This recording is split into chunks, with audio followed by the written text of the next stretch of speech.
Nepotisme menurut KBBI adalah kecenderungan mengutamakan sanak saudara atau kerabat sendiri terutama dalam jabatan dan pemerintahan.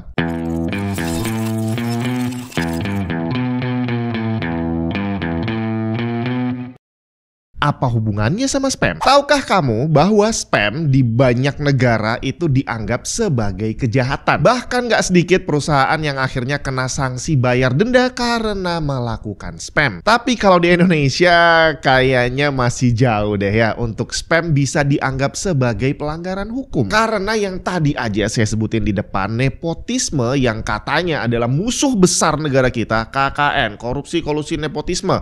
Nah ternyata nepotisme aja yang masuk di kejahatan besar gitu ya. Di Indonesia ini dianggap atau at least diperlakukan bukan sebagai kejahatan bre. Padahal dilakukan terang-terangan loh. Dan itulah hubungannya spam dengan nepotisme. Sama-sama pada dasarnya melanggar hukum tapi tidak dianggap sebagai kejahatan. Bahkan gilanya kalau di Indonesia nepotisme ini dijadiin spam bre. Satu anak doang nggak cukup. Harus banyak anggota keluarganya yang dimasukin jadi.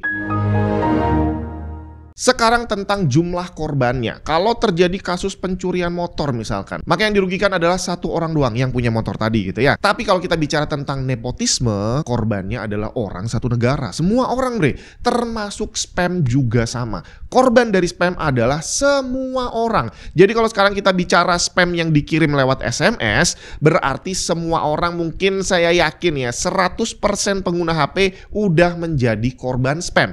Coba sekarang siapa yang punya HP, punya nomor berarti dan gak pernah dapat SMS spam? Ada? Nah di Indonesia ini yang lebih gila adalah spam ini tadi bukan hanya datang dari para penipu. Bahkan sebagian besar SMS spam yang saya terima setiap harinya yang bisa sampai puluhan gitu ya, sebagian besar datang dari providernya sendiri bre. Ada yang bilang bahwa SMS yang datang itu kan iklan bang, gak semuanya spam.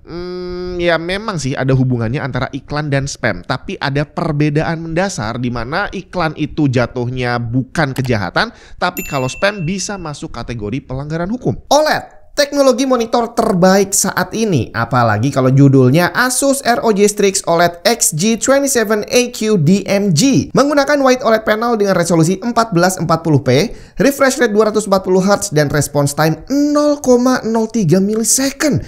Dijamin gambarnya bening tanpa blur dan tanpa ghosting bre. 99% DCI P3 mode dan G-Sync compatible, termasuk fitur canggih di mana kita bisa mengatur setting monitor pakai mouse bre. Selengkapnya cek link di bawah.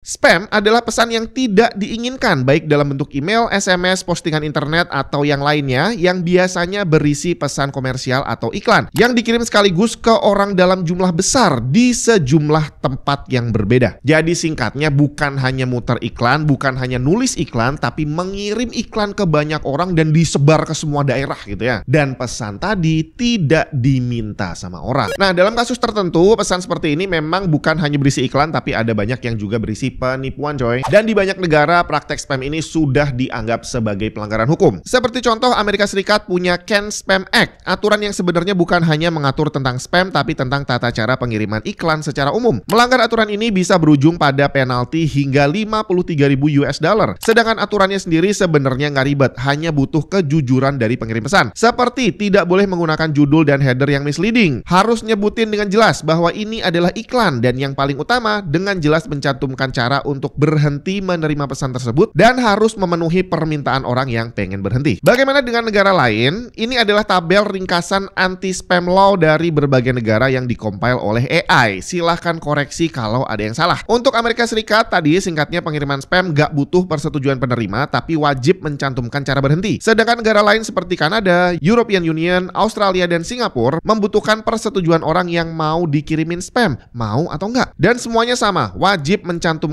cara untuk penerima bisa minta stop. Ancaman dendanya pun juga disebutkan dengan jelas. Tapi bagaimana dengan Indonesia? Ya tadi sih, bahkan nepotisme dan kejahatan-kejahatan lain yang jelas merugikan orang banyak secara duit gitu ya, nggak diproses sebagai pelanggaran hukum. Apalagi kalau cuma pelanggaran yang mengganggu kenyamanan. Saya sendiri belum membaca aturannya di UU ITE, tapi kalau tadi berdasarkan ringkasan dari AI, ditulis di sana bahwa aturannya nggak jelas dan penegakan hukumnya juga nggak jelas bre. Kalau kamu ada yang udah Anda pernah baca dan tahu aturannya seperti apa, boleh di-share aja di kolom komentar. Nah, di sini saya pengen nge-share aja pengalaman pribadi menghadapi spam yang setiap hari masuk dan bener-bener mengganggu. Karena dalam satu hari itu bisa ada puluhan SMS masuk, bre. Di sini saya bukanlah orang yang menentang iklan, karena menurut saya iklan itu adalah sesuatu yang wajar gitu ya. Karena di sini ada perbedaan besar sekali antara spam dan iklan. Jadi kalau tadi dibilang spam itu dikirim tanpa diminta ke banyak orang gitu ya. Kalau iklan enggak, bre. Iklan itu kita nonton dengan sukarela. Contohnya kita nonton YouTube atau nonton TV di mana udah pasti di sana ada iklan. Ya udah, itu karena memang kita dengan sukarela menikmati kontennya gitu ya.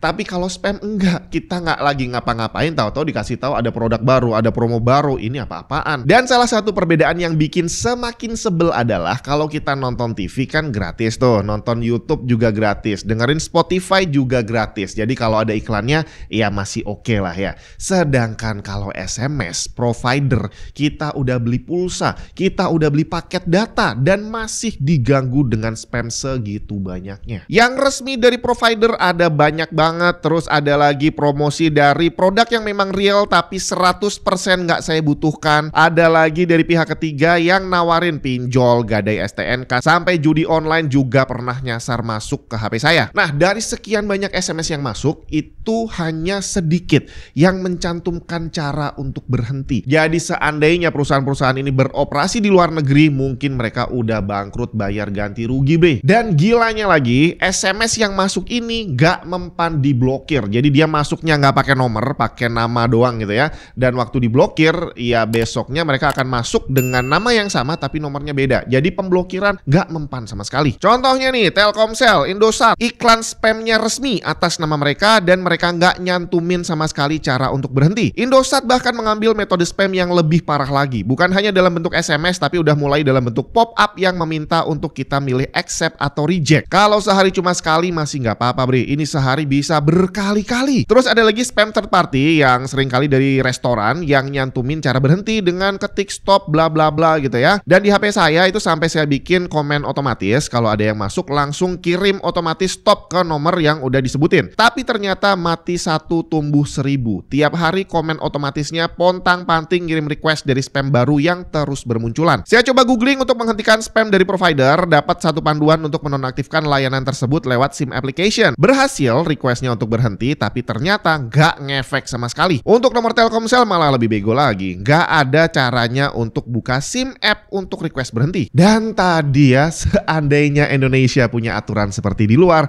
mungkin kita udah dapat ganti rugi banyak banget dari para pelaku spam. Tapi mau gimana lagi? Syukarilah, bos. Indonesia bukan untuk semua orang, bre. Jangan berharap kenyamanan, bahkan keadilan aja susah banget. Tadi kejahatan besar aja, KKN itu nggak ada efek apapun gitu ya. Apalagi kalau cuma kenyamanan. Jalan kaki di trotoar ditabrak motor udah biasa. Bahkan trotoarnya dihilangkan sekalipun juga bukan hal yang aneh. Apalagi cuma spam. Hah, apa itu spam?